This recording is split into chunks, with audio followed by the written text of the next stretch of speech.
ভারত আমার, ভারতবর্ষ স্বদেশ আমার স্বপ্ন গো, তোমাতে আমরা লোভিয়া জন্ম ধন্য হয়েছি ধন্য গো।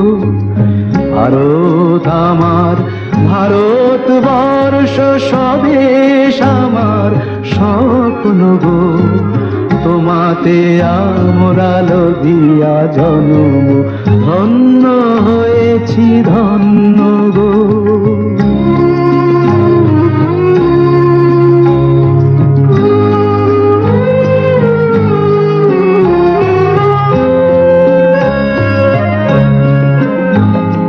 কিরীটধারিণী তুষার শৃঙ্গে সবুজে সাজানো তোমার বেশ,